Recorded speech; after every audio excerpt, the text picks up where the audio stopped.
वालेकुम नाज़रीन, मैं हूं फ़ारूक अब्बास और चैनल है न्यूट्रल बाय जावेद चौधरी। नाज़रीन कैसे हैं आप? बहुत पूछ रहे थे सब कमेंट्स में मेरे मुतल्लिक़ कि कहाँ है, तो मैं ज़रा कुछ ऑफ किया हुआ था, कुछ ज़रूरी काम थे वो निपटाने थे बड़े अरसे से। मैं लोगों को बता रहा था इंडिया चला गया या ईरान चला गया, दोनों में से एक ही हो सकता है। इंडिया कोई चीज़ लेने गया हो, ईरान हो सकता है लड़ने के लिए गया हो। अगर लाहौर इंडिया या ईरान में है तो वहाँ था। ठीक है, तो कुछ ज़ाती काम निपटाने थे, बस अब आपकी खिदमत में दोबारा हाजिर हो गए और पूछने का और मोहब्बतों का बहुत शुक्रिया। अब चलते हैं जी सीधा अपने वीलॉग की तरफ। सबसे पहले तो आपको ये बताएंगे जी कि नरेंद्र मोदी एक घटिया इंसान, अब वो किन हरकतों के ऊपर आ गया है कि पाकिस्तान की कामयाबी उसे हजम नहीं हो रही है। अब जेलसी के अंदर कोई किस हद तक गिर सकता है ये आपको पहली स्टोरी में मिल जाएगा। पाकिस्तान पे एक और जंग मुसल्लत करने की कोशिश की जा रही है, पाकिस्तान की कामयाबियां हजम नहीं हो रही हैं और इस वक्त पूरी दुनिया इंडिया का मजाक उड़ा रही है, और शायद इससे तवज्जो हटाने के लिए और अपनी अवाम के सामने माचो मैन बनने के लिए फिर कोई हरकत इंडिया कर सकता है। लेकिन उन्हें अंदाजा ये नहीं है कि जो छोटी सी लंगोटी उनके पास बची है, अगर पाकिस्तान ने वो भी, तो फिर क्या बनेगा आपका। तो पिछली दफा बेइज्जत हो चुके हैं, इस दफा फिर इंडिया तैयार हो रहा है। तो ये होगी पहली स्टोरी। फिर आपको ये बताएंगे जी डोनाल्ड ट्रंप ने कुछ बहुत बड़े बयान दे दिए हैं ईरान के हवाले से और मुश्तबा खामनाई साहब के हवाले से, वो आपको बताएंगे कि क्या है। लेकिन स्टोरी ये बहुत बड़ी है और इससे जिसे कहते हैं ना जंग का रुख आपको पता चल जाएगा कि जंग किस तरफ जा रही है। पासदारान इनकलाब के जो कमांडर हैं उन्होंने एक बहुत बड़ा और खौफनाक बयान दिया है इलाके के हवाले से। ये जानिएगा क्या है इस बयान से, आपको ये अंदाजा होगा कि इस जंग के बाद भी इलाके के हालात क्या हो सकते हैं। इस हफ्ते जी अमेरिका और ईरान के पाकिस्तान में मज़ाकरात हो सकते हैं। अल्हम्दुलिल्लाह पाकिस्तान को अल्लाह ताला ने बहुत इज्जत दी है और कुछ लोगों से बर्दाश्त नहीं हो रही, वो भी बात मैं एंड पे जाके करूंगा। पाकिस्तान से बाहर बैठे हुए कुछ गंदे यूट्यूबर्स जो हैं जिनका ताल्लुक एक पार्टी से और वो पार्टी उसे डिसओन नहीं करती है, जब तक नहीं करेगी तो तब तक मैं उसी पार्टी का वो कहता रहूंगा, उनसे भी पाकिस्तान की कामयाबी हजम नहीं हो रही है। तो इसके ऊपर भी बात करेंगे जी कि मज़ाकरात जो पाकिस्तान में हो रहे हैं ये कब तक हो सकते हैं और क्या ईरान और अमेरिका अनकरीब पाकिस्तान के किस इलाके में बैठने वाले हैं, ये भी जानिएगा।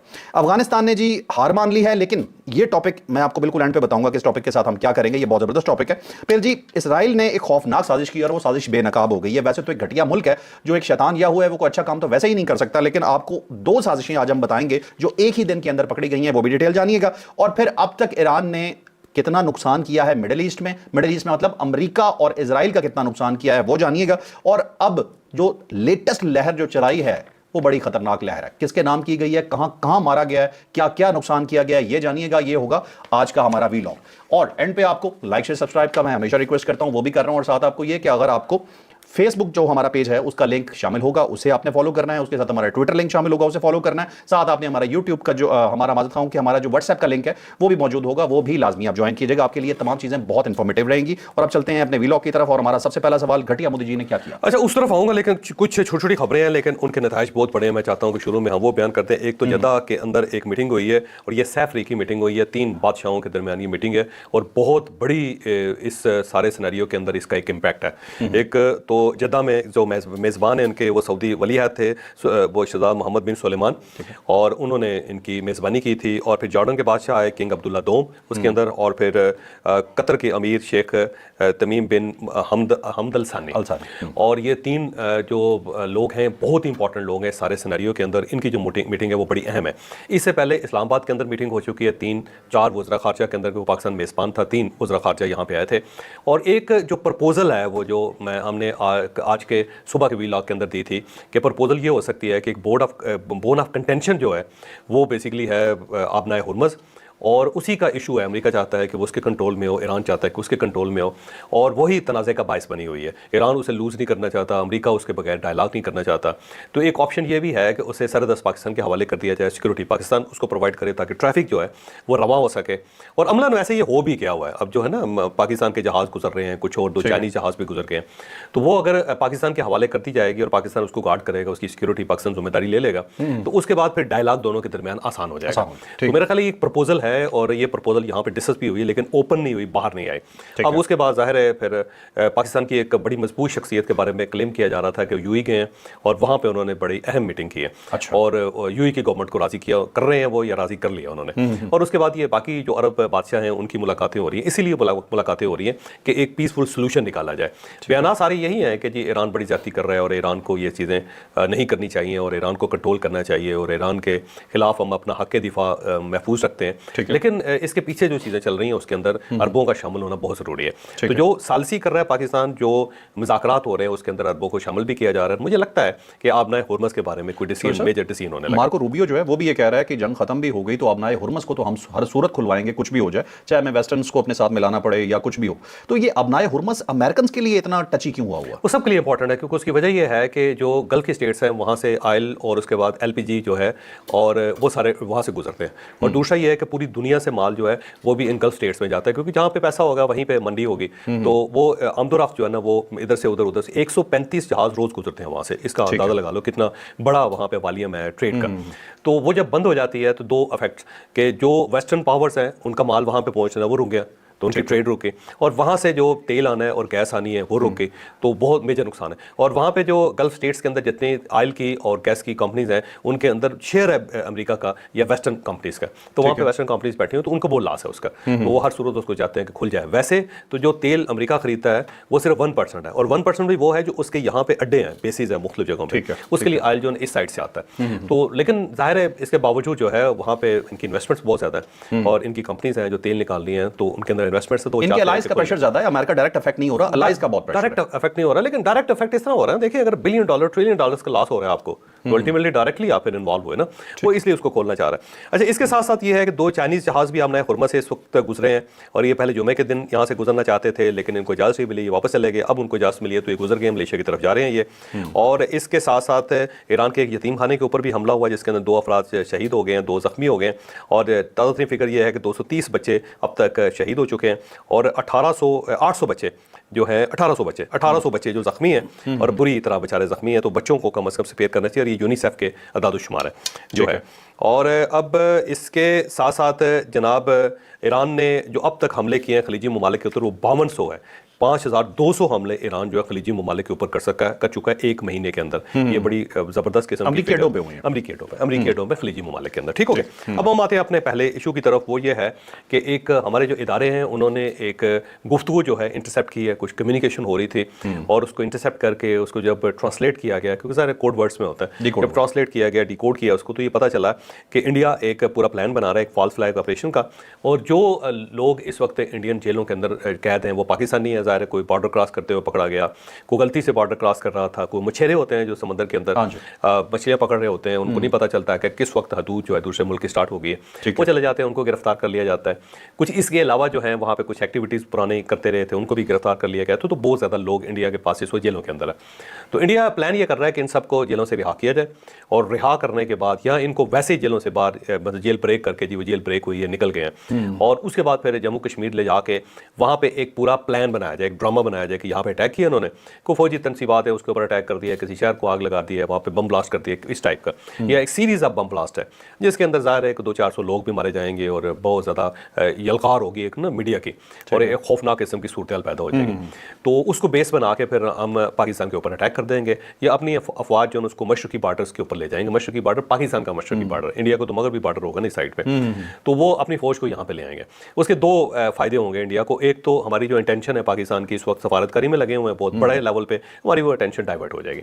फील्ड मार्शल जो है फिर उनको पाकिस्तान में बैठना पड़ेगा, वो बार बार बाहर नहीं जा सकेंगे, मुज़ाकरात नहीं कर सकेंगे। ठीक है। और दूसरा ये है कि इस वक्त इंडिया अलूफ है बिल्कुल, जो इंटरनेशनल मीडिया है उससे बिल्कुल गायब है, तो वहाँ पे इंटरनेशनल मीडिया में फिर इंडिया को स्पेस मिलनी शुरू हो जाएगी, लोगों को पता चलेगा इंडिया भी एक मुल्क है और वहाँ पे भी बड़ा फटा पड़ा हुआ है। और दूसरा वो फायदा ये उठाना चाहते हैं कि इस वक्त जो पाकिस्तान अपने मगरबी बॉर्डर पर यानी अफगानिस्तान के ऊपर ज़्यादा फोकस कर रहा है, और जब मशरकी बॉर्डर पाकिस्तान का ज़रा अनसेफ होगा, यहाँ पे फौज इकट्ठी होगी, तो पाकिस्तान फौरी तौर पर इस साइड पर भी तवज्जो देगा। जो इस साइड पर तवज्जो देगा तो उस साइड से जो तालिबान है उनको सपोर्ट मिल जाएगी, और वो रीलॉन्चिंग कर सकेंगे पाकिस्तान के अंदर, ताकि बम ब्लास्ट हो सके। एक चीज बताइए, जेलसी तो ये है, लेकिन दूसरी साइड पर ये नेतन्याहू, ये शैतानियाहू का प्लान भी हो सकता है कि उसने इंडिया को कहा हो कि ये मज़ाकरात में, क्योंकि वो तो नहीं चाहता ना कि मज़ाकरात हों जो इजराइल है, कि पाकिस्तान को इधर एंगेज करवाओ, इसमें इजराइल भी शामिल हो सकता है, लेकिन मेरा ख्याल है मत मारी हुई है इस वक्त इसराइल की, ये सिर्फ और सिर्फ मोदी साहब का प्लान हो सकता है, क्योंकि इंडिया जो है ना इस वक्त अपने आप को आइसोलेट फील कर रहा है। अच्छा, ये वो ऐसी हरकत करना चाह रहा है कि जैसे वो कहता है चले कोई मसला नहीं, ग्लास तो टूटेगा, छोड़ तो होंगे ना, लोग देखेंगे तो सही ना, ये इस टाइप की हरकत है। अच्छा, सब आपने इनका अगर मीडिया देखा हो तो मोदी साहब को जो पूरा गोदी मीडिया है यार, माजरत मोदी साहब वो निकल जाता है यार,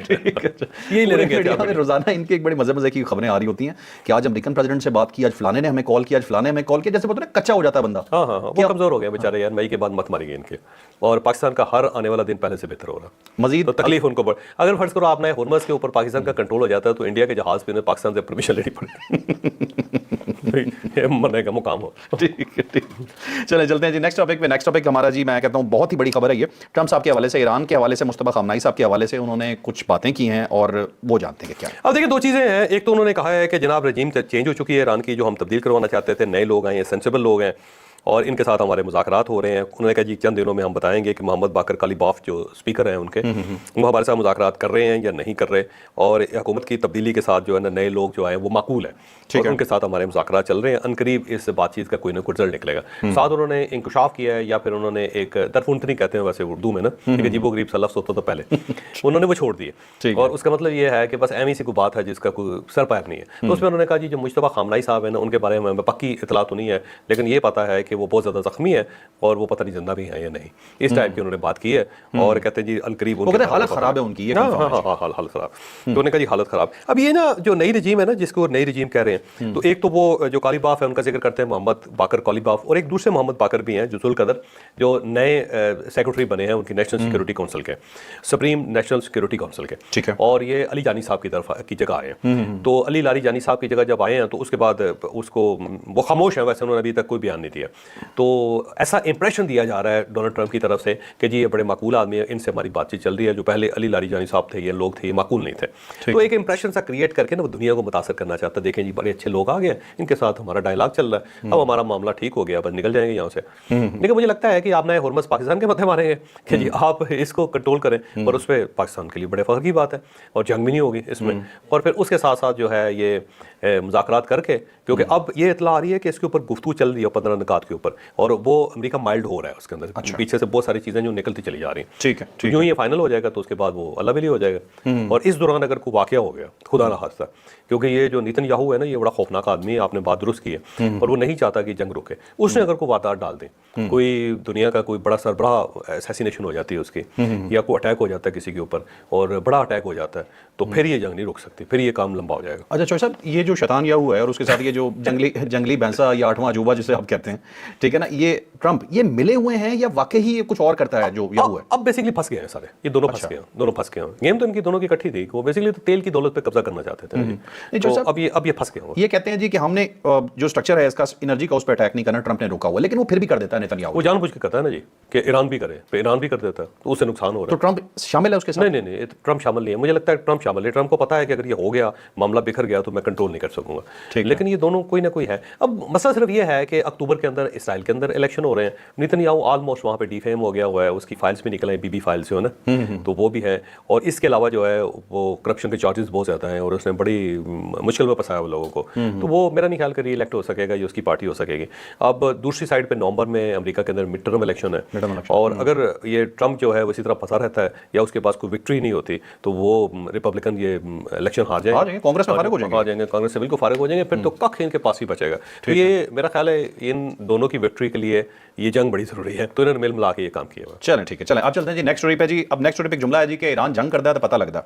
अब इस जुमले को मैं एक्सप्लेन बिल्कुल नहीं कर सकता, बस आप समझ लीजिएगा। लेकिन पासदारा ने इनकलाब ने एक बड़ा खौफनाक बयान दिया कि आपने ईरान को छेड़ तो दिया है, लेकिन ईरान को कंट्रोल करना भी उतना ही मुश्किल है जितना अमेरिका को कंट्रोल करना है। तो जानते हैं पासदारा ने इनकलाब ने अब क्या किया। पासदारान के जो कमांडर हैं उनका बयान है, और इस्माइल कहानी नाम है उनका। उन्होंने कहा कि दुनिया को नए इलाकाई निज़ाम जो है उसको कबूल करने के लिए तैयार हो जाना चाहिए।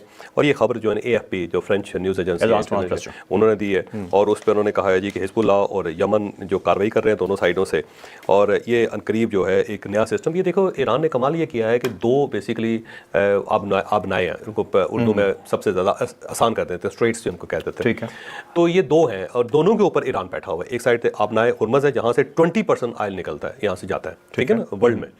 और दूसरी साइड पे ना उसको कहते हैं बाबुल फंदक, बाबुल मंदब। अब ये बाबुल मंदब जो है ना, ये यमन की साइड पे, और वहाँ पे भी 18 किलोमीटर का वो रेडियस है, और वहाँ से भी ये रेड सी की तरफ है, रेड सी की तरफ जहाँ हौतीस बैठे हुए हैं, यहाँ हौतीस बैठे हैं, वहाँ पे हौतीस बैठे हुए हैं, और बाकायदा यमन को डिवाइड करके हौती उन्होंने वहाँ पे कब्जा किया हुआ है। ठीक है, तो अब वहाँ से 18% जो ऑयल है दुनिया का वहाँ से जाता है। और तो ये सऊदी पाइपलाइंस भी उधर ही, सऊदी पाइपलाइन उन्होंने ऑल्टरनेटिव बनाया हुआ था कि अगर आपने हुर्मुज़ बंद होता है तो वहाँ से उन्होंने यम्बू एक जगह का नाम है उनका, ठीक है, तो वहाँ से उनका ख्याल ये था कि पाइपलाइन के जरिए हम इधर से तेल निकाल लिया करेंगे। ठीक है, वो वहाँ से भी तेल नहीं निकल सकता, वहाँ पे हौतीस होतीज़ बैठ के, और होतीज़ जो है वो 2-3 हफ्ते चुप रहे, और जब उन्होंने देखा कि मामला बहुत गर्म हो गया हुआ है तो फिर वो मैदान के अंदर आए, कूद पड़े। उन्होंने कहा जी अब हम भी अटैक कर रहे हैं। तो वो ईरान की स्ट्रेटजी ये थी कि जब अगर ये जंग होती है तो उस साइड से हिजबुल्लाह अटैक करेगा इसराइल पे, इस साइड से ईरान करेगा, और जब अमेरिका के बहरी बेड़े जो दाखिल हो जाएंगे खलीज फारस के अंदर तो बैक साइड से होतीज़ अटैक कर देंगे। ठीक है, तो मेरा ख्याल है उसी साइड पर बड़ी तेजी से ये जा रहा है। चौधरी साहब वैसे ईरान की तारीफ बनती है, इसमें कोई शक नहीं, बहुत बहादुरी से और बड़ी प्लानिंग से लड़ रहा है। कोई शक नहीं, कोई शक नहीं, ये बात बिल्कुल ठीक है। और साथ साथ उन्होंने ये भी कहा है जी इस्माइल साहब ने कि ये जो इसराइल है वो झूठे वादे कर रहा था, और वो जो झूठे वादे उसके नाकाम हो गए हैं, और नेतन्याहू जो है ना इलाके में सिक्योरिटी बेल्ट बनाना चाहता था, उसमें वो बुरी तरह नाकाम हो गए। ये वही सिक्योरिटी बेल्ट हैं जो वो हिजबुल्लाह के यानी लेबनान के इलाकों में बनाना चाहता है और इस साइड में बनाना चाहता है, तो बेहतर फंसा इन्होंने लिया उसको, इलाकों पे कब्जा करना चाहता है, इलाकों पे कब्जा करके। ठीक है, चलें आप चलते हैं जी नेक्स्ट स्टोरी पे। नेक्स्ट स्टोरी जी पाकिस्तान के हवाले से माशाल्लाह बहुत अच्छी स्टोरी है कि पाकिस्तान में जी मुज़ाकरात तो आप जानते ही हैं कि हो रहे हैं ऑलरेडी, लेकिन अब इसका नेक्स्ट स्टेप आने वाला है, और वो नेक्स्ट स्टेप एक्सपेक्ट ये किया जा रहा है कि अब डायरेक्ट मुज़ाकरात पाकिस्तान में होंगे, कहाँ पे होंगे ये भी बताते हैं। और इसके हवाले से एक और बहुत बड़ी खबर है, वो है इसहाक डार साहब के हवाले से। मैं एक चीज़ आपको बताता चलूँ, पाकिस्तान के अंदर को अजीबोगरीब किस्म का माहौल बना दिया गया। ये कुछ घटिया किस्म के जो है ना यूट्यूबर्स जो थे, इन्होंने क्या काम किया कि हुकूमत की अगर कोई अच्छी बात पे भी तारीफ करो तो उस पर तनकीद शुरू हो जाती है, उस पर भी जो तारीफ कर रहा है, और हुकूमत पे तो ये तनकीद करते ही रहते हैं। लेकिन भाई अगर कोई अच्छा काम कर रहा है तो वो कर रहा है, आपके मुल्क के लिए कर रहा है, उसकी तारीफ क्यों ना करें। तो आज एक ऐसे शख्स के बारे में आपको बताएंगे जो वाकई तकलीफ में इस वक्त पाकिस्तान के लिए काम कर रहा है। एक पूरी स्टोरी है, ये जानिएगा ये क्या है। अब देखिए, एक तो इस हफ्ते के अंदर डायलॉग जो है इम्कान है कि पाकिस्तान के अंदर हो जाएंगे ईरान और साउथ अफ्रीका के, क्योंकि ये बहुत सारे मामला इनके तय पा चुके हैं, बस ये एक टेबल लगनी है और उस टेबल के ऊपर बैठ के इन्होंने मामला सेटल कर लेने। तुर्की के अंदर भी इम्कान है इस चीज़ का, लेकिन क्योंकि वहाँ पे मिसाइल गिर रहे हैं, आज भी वहाँ पे एक मिसाइल गिरा जिसे नेटो ने इंटरसेप्ट किया, तो सबका ख्याल ये है कि कहीं ऐसा ना हो कि वहाँ पे जब ईरानी वज़ीर ख़ारजा जाए, कोई मीडिया पर्सन उनसे पूछ ले और वहाँ पे शकरंजी या कोई नेगेटिव बात हो जाए तो सारा मामला डीरेल हो जाएगा। मिस्र के अंदर इसलिए नहीं हो सकते कि एक तो फासला ज़्यादा है, और दूसरा ये है कि ईरान वहाँ नहीं जाना चाहता मिस्र के अंदर, और बाकी अगर इसराइल शामिल होता तो फिर मिस्र के अंदर होंगे, क्योंकि इसराइल जो है ना वो पाकिस्तान उसको अलाउ करेगा ना तुर्की अलाउ करेगा। ठीक है, तो अब 3 ही डेस्टिनेशन थी, या इजिप्ट थी या फिर तुर्किया थी या फिर पाकिस्तान थी, तो पाकिस्तान के ऊपर कंसेंसस है सबका, किसी को कोई एतराज़ नहीं। तो इस हफ्ते इम्कान है कि इंशाअल्लाह ताला ये मीटिंग हो जाए, अगर होगी तो बहुत बड़ी अचीवमेंट है पाकिस्तान के लिए इस्लामाबाद के अंदर। अच्छा, दूसरा ये कि इसहाक डार साहब जो ना उनके साथ कल परसों एक एक्सीडेंट हो गया। एक्सीडेंट ये हुआ है कि 3 वज़ीर ख़ारजा आए हुए थे, और ये इसहाक डार साहब की इन्विटेशन पे वो पाकिस्तान आए थे। तो पहली जो उनकी मीटिंग थी वो मिस्र के वज़ीर ख़ारजा के साथ थी, दूसरी जो मीटिंग थी उनकी वो तुर्किश वज़ीर-ए-आज़म के वज़ीर ख़ारजा के साथ थी, और जो तीसरी मीटिंग थी सऊदी अरब के वज़ीर ख़ारजा के साथ थी। तो सुबह 10 बजे जो पहली मिस्री जो वज़ीर ख़ारजा जब पहुँचे वहाँ पर माफा की बिल्डिंग में, वज़ारत ख़ारजा जो उसकी, तो जब ये उनको रिसीव करने के लिए आए थे तो ये जा रहे थे स्टेज की तरफ, तो उनका पाँव स्लिप हुआ क्योंकि वहाँ पे पॉलिश नहीं हुए थे, और ये गिर गए, और ये राइट साइड पे गिरे। जब गिरे तो इनका जो कंधा है उस पर हेयर लाइन आ गई, यानी कि हेयर लाइन फ्रैक्चर आ गया, यानी वो त्रेड़ आ गई जिसको कहते हैं पंजाबी में, तो वो आ गई। और ज़ाहिर बड़ी दर्द होती है, आप अगर कभी अंदाज़ा करें कि अगर आपके किसी जगह पे भी हेयर लाइन फ्रैक्चर हो ना तो बहुत ज़्यादा तकलीफ होती है। तो लेकिन इस बंदे का कमाल ये है कि इसके बावजूद ये दोबारा स्टेज पे गया उठ के, और उस वज़ीर ख़ारजा के साथ मुलाकात की, बैठ के गप लगाई, और बहुत तकलीफ़ के अंदर ये बंदा बैठा रहा। उसके बाद फौरी तौर पर ने कहा जी अस्पताल जाएँ, चेक करवाएं, तो उन्होंने कहा नहीं, क्योंकि ये तीनों मेरी दावत पर यहाँ आए हुए हैं, और अगर मैं चला गया तो ये डिले हो जाएगा, ये कैंसिल हो जाएगा, तो मैं ये नहीं कर सकता। तो इन्होंने फौरी तौर पर वहाँ पर पेन किलर इस्तेमाल की, और उसके बाद अगले वज़ीर ख़ारजा के साथ मीटिंग की, फिर तीसरे वज़ीर ख़ारजा के साथ मीटिंग की, फिर 6:30 बजे इन्होंने प्राइम मिनिस्टर का खाना था और वहाँ पे इनकी इनकी इकट्ठी मीटिंग भी थी, उसके बाद वो भी थे। तो आखिर में 6:30 बजे जो है प्राइम मिनिस्टर के पास लेके गए, वहाँ पे खाना हुआ, वहाँ पे मीटिंग हुई, और उसके बाद 9:30 बजे जो थे वो वज़ीर ख़ारजा जो थे वो पाकिस्तान से चले गए। जब वो रुखसत हुए तो उसके बाद फिर ये अस्पताल गए। जब अस्पताल गए तो चेक किया तो वहाँ पर फ्रैक्चर था। तो अब फ्रैक्चर के बाद डॉक्टर ने कहा जी कि आपने अब आराम करना है। लेकिन यार इस बंदे का कमाल देखो, क्योंकि कल जो है 31 तारीख है, और इससे चंद दिन पहले जो चाइनीज़ वज़ीर ख़ारजा थे उनका फ़ोन आया था इनको, और इन्होंने उनके साथ कमिटमेंट की थी कि मैं 31 मार्च को चाइना का दौरा करूँगा और आपको एतमाद में लूँगा, जो कुछ ये सब कुछ सूरत हाल हो रही है, और इसकी अनाउंसमेंट कर दी गई थी। तो अब डॉक्टर कह रहे हैं और उसके साथ साथ वज़ारत ख़ारजा के लोग कह रहे हैं जी आप इसको कैंसिल करें, आपकी सेहत का मसला है। लेकिन इस बंदे का कमाल ये है कि ये आज सुबह जो है वो चाइना जा रहे हैं, और जाके वहाँ पर ये डायलॉग करेंगे, और जो मीटिंग्स है वो प्रॉपर ये मीटिंग करेंगे, उसके बाद वापस आएंगे। तो ये वाकई एक काबिल तकलीद है और काबिल तारीफ़ है। एक आदमी दिन रात लगा हुआ है पाकिस्तान के लिए, और उसने बंदे ने वाकई कमाल किया। मैं माजी में कई मरतबा इनके साथ को बहुत अच्छे तल्लुकात नहीं रहे, बल्कि वो पूरी मैं कहानी सुनाऊंगा कि जनाब फैज़ अमीर साहब ने मुझसे क्या करवाया था इनके खिलाफ, और क्यों, और कितना प्रेशर था उस वक्त सारा। तो ये बड़ी डिटेल है, वैसे वो बड़ी दिलचस्प है, लेकिन जो इस बंदे का कमाल है, जो इस बंदे का कंट्रीब्यूशन है, मेरा ख्याल ये है कि उसे तस्लीम करना चाहिए। बिल्कुल डॉक्टर साहब, जिस तरह हमने डॉक्टर साहब से मतलब मुलाकात हमारी हुई है, जितना हम उन्हें जानते हैं, ये पता है कि रात 1-2 बजे तक तो वो रेगुलर काम करते हैं वैसे ही। 2-3 घंटे सोते हैं सिर्फ वैसे, बिल्कुल वर्कोहॉलिक जिसको कहते हैं ना। अच्छा चौधरी साहब, मुझे एक चीज़ बताइएगा, पाकिस्तान की हर खुशी में परेशान होने वाला पाकिस्तान का दुश्मन है या दोस्त है? यार ठीक है, मुझे पता है आपको क्या तकलीफ है, उस तकलीफ को छोड़ दिया, जान दे।